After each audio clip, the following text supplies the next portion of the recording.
Alright, let's dive into this because the 2026 NCAA Men's Swimming and Diving Championships just kicked off, and already, there are some massive storylines that have me thinking and overreacting, let's be honest.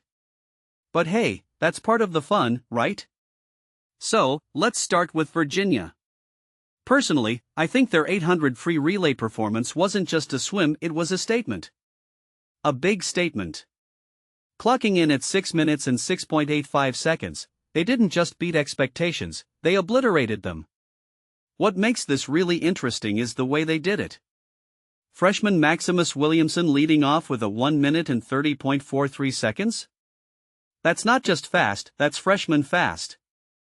And it's not just about the time, it's what it implies. Virginia's been building up to this moment all season, and this feels like the payoff.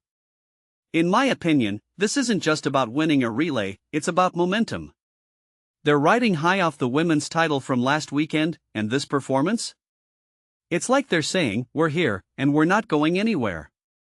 One thing that immediately stands out is how this locks them in for at least 18 points, for more than they scored all of last season. If you take a step back and think about it, that's a massive shift in just 1 year.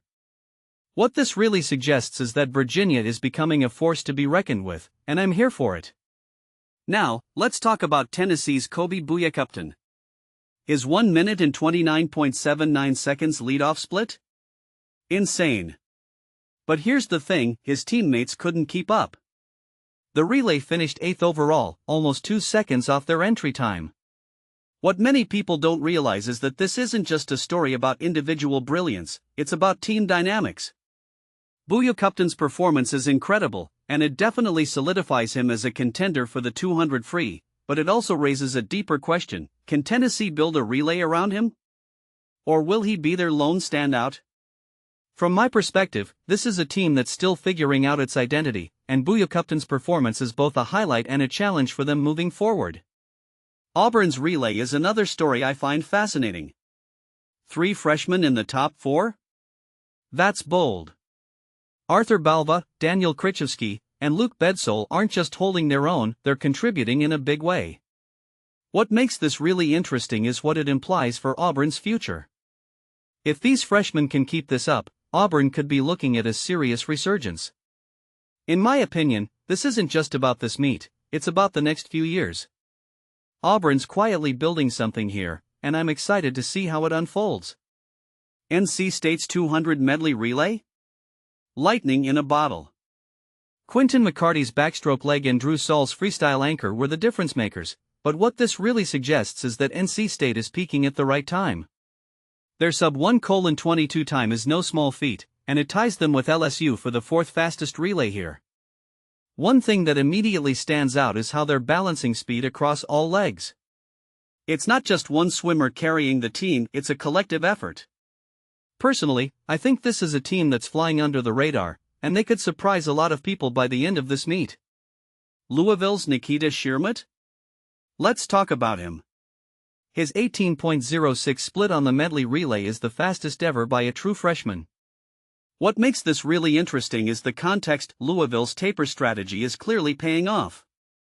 But here's the thing, Sheremet isn't just fast, he's consistent. And that's rare for a freshman. In my opinion, he's not just a standout, he's a game changer. If you take a step back and think about it, Louisville's ability to develop talent like this is what keeps them competitive year after year. Georgia's Ruard Van Renen tying Ryan Murphy's 7th fastest time in history? That's a headline. But what many people don't realize is that this isn't just about the 200 medley relay, it's about his 100 back later in the meet. He's already the number 3 seed, and this performance? It's a statement. From my perspective, Van Renen is someone who's been quietly building his resume, and this could be the meet where he breaks out in a big way. Lastly, let's talk about Florida's Gio Linscheer. Swimming out of lane 1 and dropping a 12-second best time in the 1650? That's not just impressive, it's inspiring. What this really suggests is that Linscheer is someone who thrives under pressure.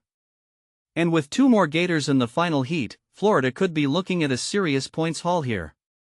One thing that immediately stands out is how Linscheer's performance shifts the narrative for Florida. They're not just contenders, they're in the driver's seat. So, what's the big takeaway here? This meet is already full of surprises, and we're just getting started. Virginia's statement, Bujak-Upton's brilliance, Auburn's freshman, NC State's speed, Louisville's taper, Georgia's breakout, and Florida's dominance, it's all part of a bigger story. Personally, I think this is shaping up to be one of the most exciting NCAA championships in recent memory. But here's the question I'll leave you with: which of these early performances will actually translate into long-term success? Only time will tell. Let me know what you think in the comments. I'm curious to hear your overreactions too.